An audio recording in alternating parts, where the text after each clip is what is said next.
So, as a Pittsburgh native and relocation specialist, I'm going to tell you the top 10 things that people who are not from Pittsburgh didn't expect about the city when they moved here. This is stuff you would not know unless you have experience living in Pittsburgh, and it catches so many people off guard. So, we're going to get started right with number one. And this one's pretty exciting. So, number one is not many people live in downtown Pittsburgh.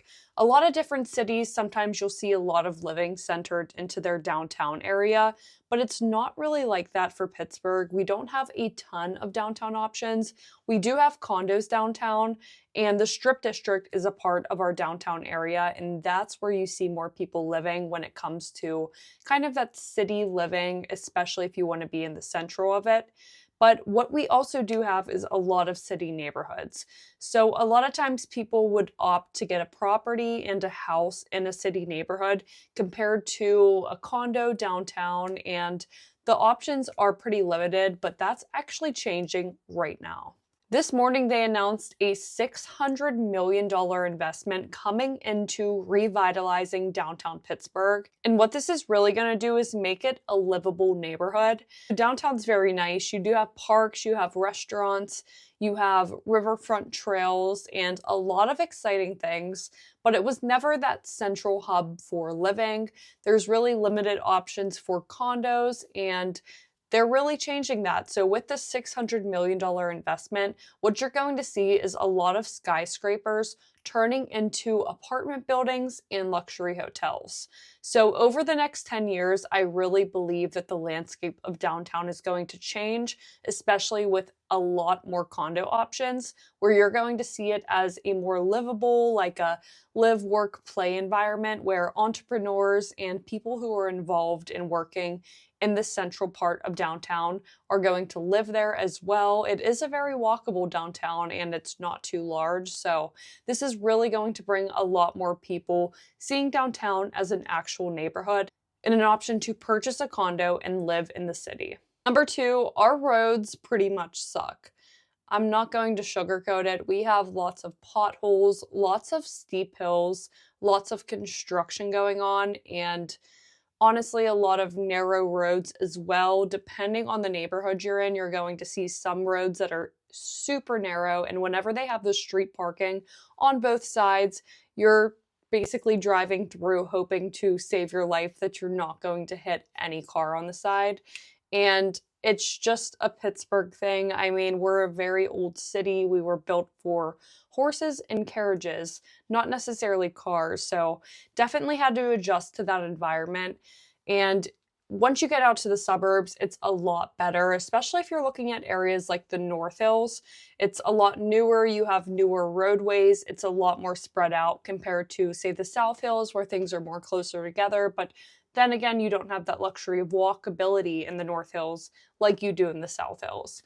So definitely some things to consider, but when you're driving in the city, there's going to be quick merges, you're going to drive through tunnels. We have the most bridges out of any other city in the world, and it's a landscape for sure. So navigating around downtown and Pittsburgh roads for the first time may feel scary, but I promise you, you get used to it. And it's always something my clients bring up when they are relocating here. They did not realize how many steep hills there were and just how our roadways are really ups and downs, tunnels and valleys, and it's an exciting experience. It could be stressful too if you have somewhere to go, because one thing about Pittsburgh is if you miss an exit or a turn, it could take you 20 minutes to half an hour to get to your destination if there's not another way to kind of turn around there. And it also sucks when there's a car accident and they shut off one side of the parkway. It just causes a lot more traffic.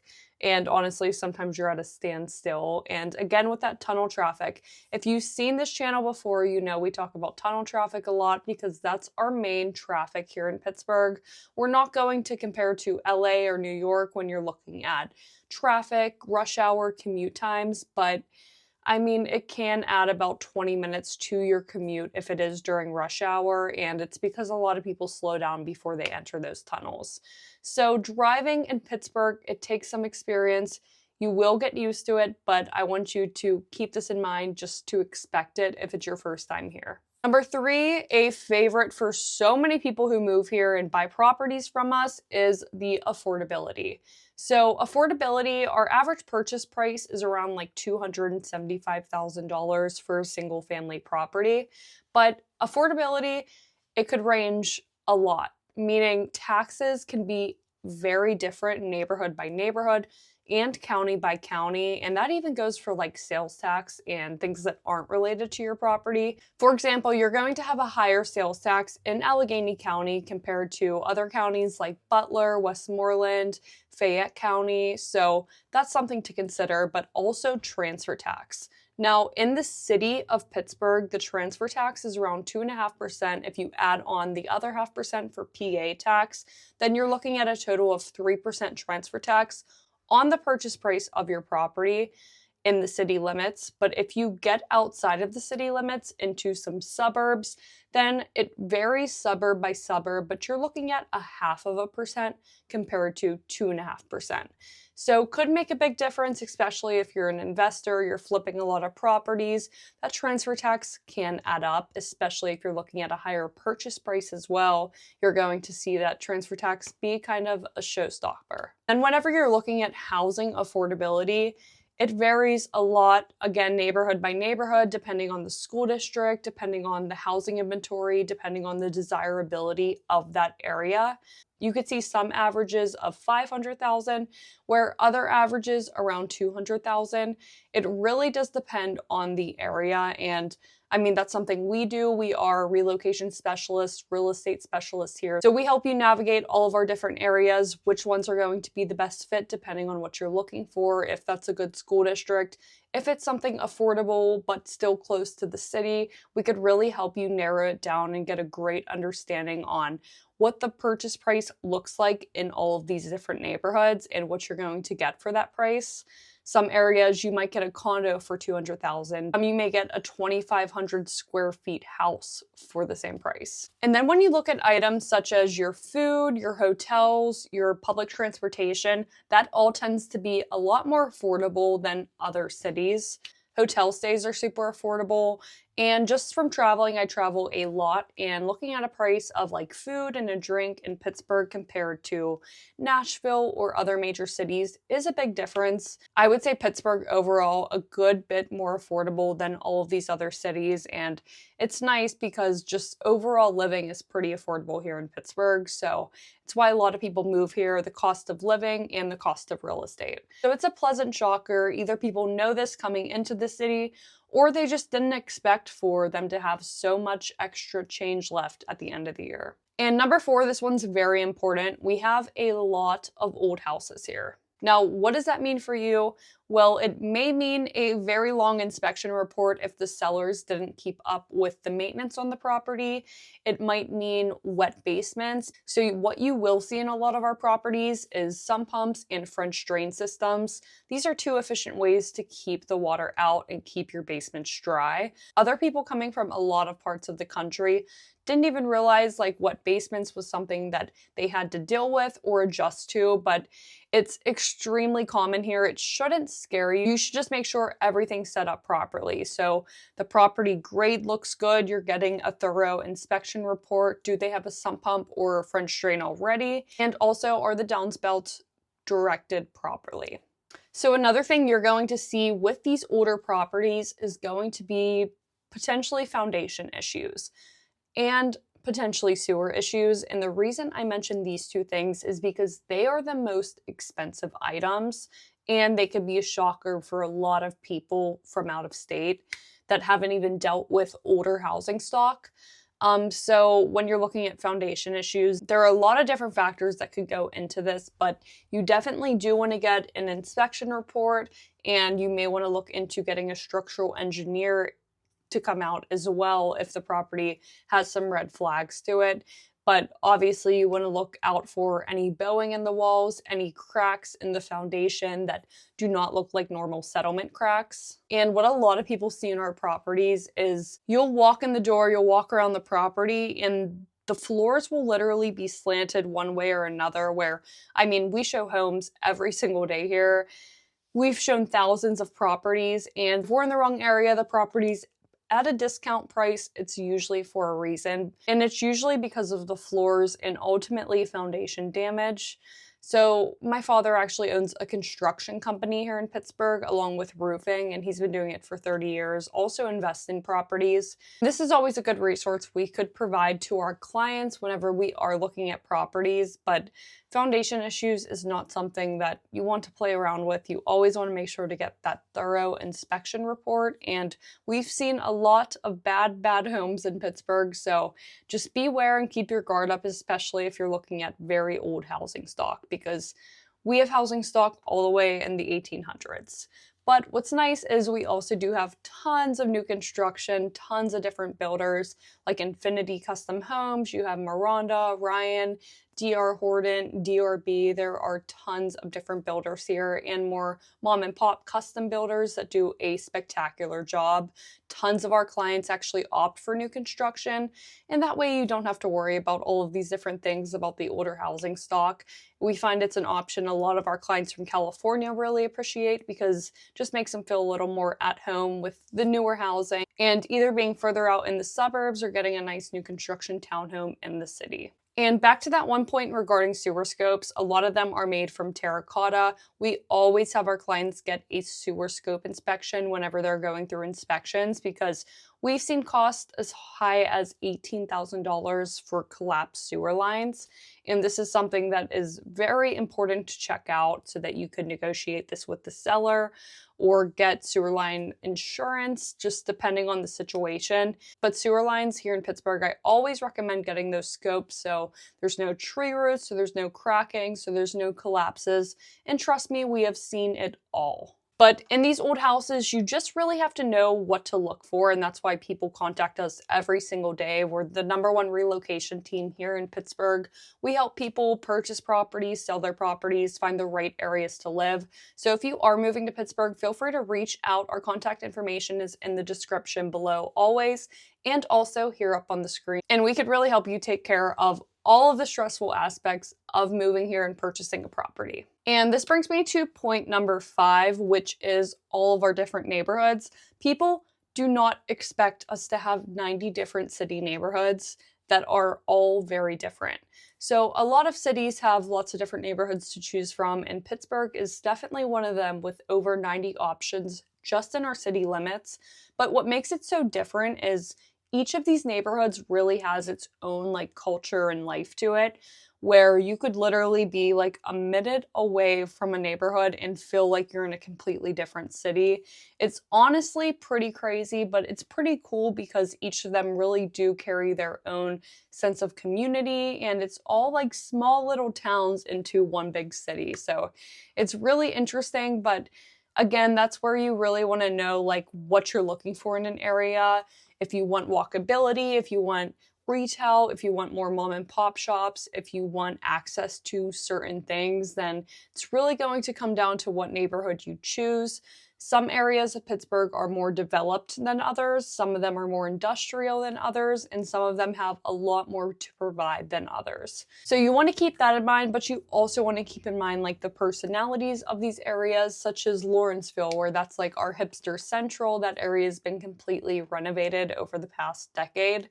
That compares to, say, Shadyside, where you feel more quaint and upscale, and there's more business districts that feature things like high-end shopping and Lululemon, coffee shops, and you have a lot of professionals in that area. Then you have Oakland, which has Pitt, and it's kind of College Central. And then you have Southside, where is a big party scene on the weekends. And then you have Squirrel Hill, where it's our city's largest neighborhood, and it's also the most diverse. You have markets during the weekends and really vibrant business district, but there's really no nightlife to it.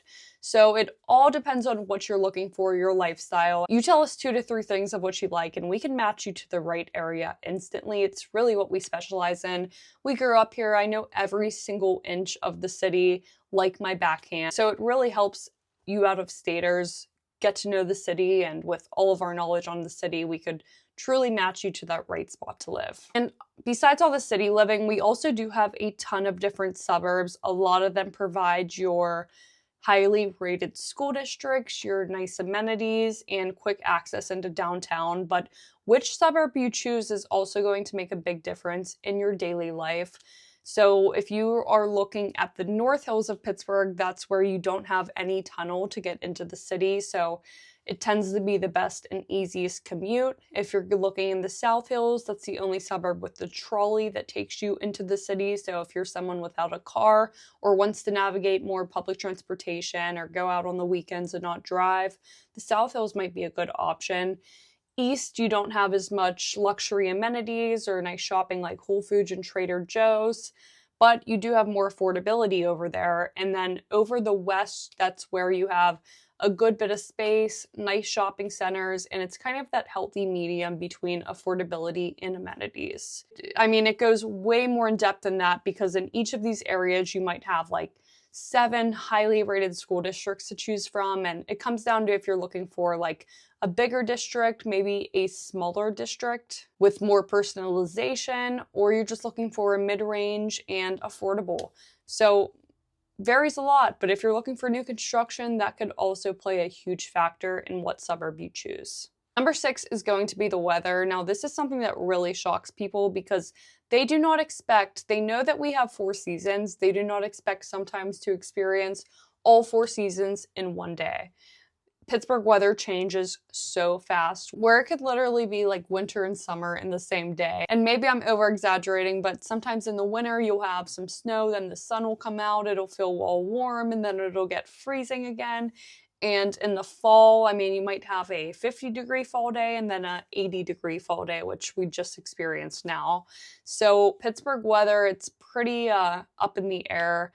You never really know what to expect, but one thing I will say is we do get amazing falls. We're in fall season right now, and just all of the trees change. It's so beautiful, crisp air, and I'm a big fan of our winters. I love Christmas. I love the winter season. It's my favorite. And I actually did a video with Scott Harbaugh, which I'll link in the description below, that goes over everything regarding our winters, what you could expect, how harsh they are, because they have been getting a lot more mild over the past few years and not as much snow as we used to get, but who knows, things can change. But if you want to know everything about our winters, that's a great video to watch below.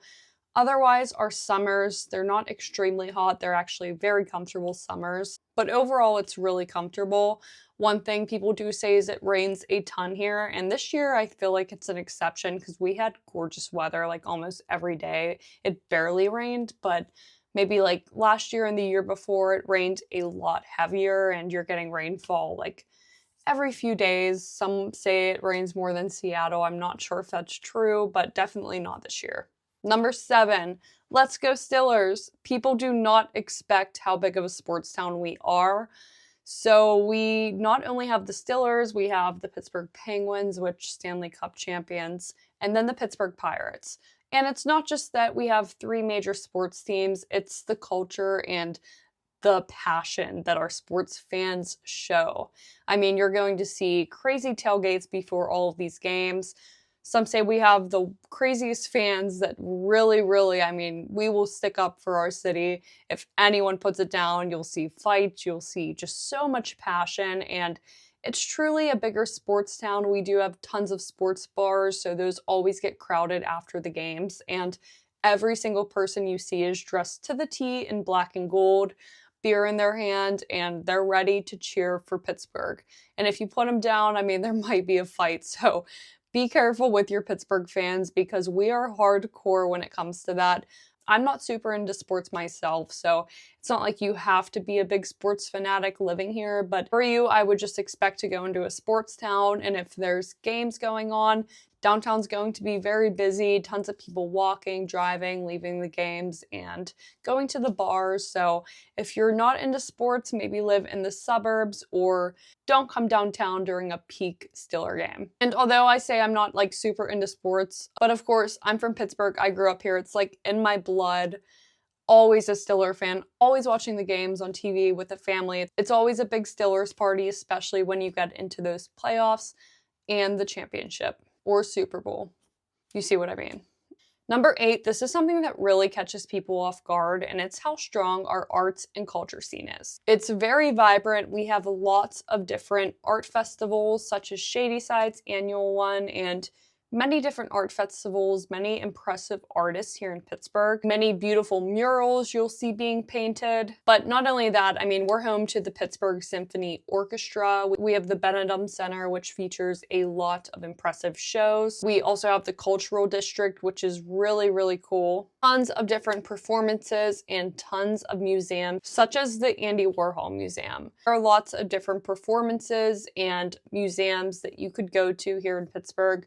You'll pretty much never run out of options, and it's really good for those interested in arts and culture. We do have a very strong scene with that, and it's always been a staple. Pittsburgh's a very historical city and just very vibrant. The whole scene, going to the Benedum Center, I see the Rockettes pretty often, and Hamilton's here in Pittsburgh, so lots of great shows to come and see, and just being downtown in the historic city, it's really nice to go grab a bite and go to your favorite performance or museum. And speaking of museums, we also do have like the Children's Museum, the Carnegie Science Center. So what's nice about Pittsburgh is it's a very family-friendly city. We help tons of families relocate here, and they're always pleasantly surprised with all of the things there are to do with kids that are engaging but also beneficial academically. We actually have tons of clients who move here from New York City that just want like a smaller city, but still a city, if you know what I mean. Like they want the benefits of big city living, but not necessarily the drawbacks such as traffic, crime, and not a safe place or good environment for children. Number 9 is one of my favorites. People are always super happy and pleasantly surprised by all of the nature there is. And there's tons of great parks like North Park in the North Hills. It's actually the county's largest park, and you have kayaking, there's like cafes in the park, and it's literally huge. I have another video that goes through that, so check that out on the channel. I'll link it below. North Park is very impressive, but what's more impressive than that is in our city, we have like tons of parks sprinkled throughout. It's a very green city. Even downtown, you have like a nice plot of green, a riverfront park, lots of different trails. You're always going to see a biking trail, a riverfront trail, walking trails, and tons of trees. And that's what makes the city so beautiful, especially during the fall season. All of the trees change colors, and it's just a very green and friendly city where no matter what neighborhood you're in, you're going to be a few minutes away from a park, which is super nice, especially for pet owners as well. Lots of dog parks, lots of walkable neighborhoods, and lots of green space. And that's probably my favorite part about it. I love to hike. I love going outside. I love just like even working in the park, and Frick and Shenley Park are two in the city that really come to mind. Beautiful. There's Squirrel Hill sandwiched right in between them. And these parks just provide great opportunity for playgrounds for the kids, for tennis, basketball, walking, running, whatever you do. Pittsburgh's got you covered. And number 10, we have lots of different festivals, lots of different markets, but the point of this is community. People do not expect how community-oriented and how passionate and kind and welcoming the people of Pittsburgh are. And it's so true. Like I said, I travel a ton, and I just see the different culture, the different way of life, and the people in different areas. And I'm always super excited to come back to Pittsburgh because number one, like our airport's great. So sometimes I get into all these other airports like New York City and I get so overwhelmed and people are bumping into you all rude. But then you come here to Pittsburgh, I just kiss the ground because everybody is so kind. It's just such a nice environment. And it's a little bit like slower pace than all of the major cities, but it's not like too slow pace where you're far out in the country. It's really a nice, healthy medium. And it's not too overpacked, which is something that could get annoying in other cities where it feels like you can't even breathe. But it's really a great medium, not too bad of traffic. People in every single neighborhood are just always so kind. It's like where you still have true neighbors and people that are always willing to lend a helping hand and just get to know you. People are so welcoming, and You stop someone in Pittsburgh on the road and ask them for directions or something. Next thing you know, you guys are probably grabbing coffee together. So don't be scared to ask or talk to people here in Pittsburgh. Everyone is super approachable, friendly, and down to earth. And that being said, if you are moving here, make sure to reach out to us below. I'll get on a call with you. I'm going to be talking to you about your move to Pittsburgh, what's bringing you here, what you're looking for in a neighborhood, why you're moving, so that we could really help you match not only that perfect area, but narrow it down to that perfect property. So we really do this every single day in helping clients from all over the world relocate here to Pittsburgh, and we absolutely love it. So contact information's in the description below. You could call us, text us, email us, DM us, whatever you want to do. We're here and we got your back when you're moving to Pittsburgh. And if you like this video, you're going to absolutely love this one right here. When I explain the 10 ways to know you are in Pittsburgh, we talk about everything from Pittsburgh accents to hitting deer on the road. It's a great video. Make sure to give it a watch right there.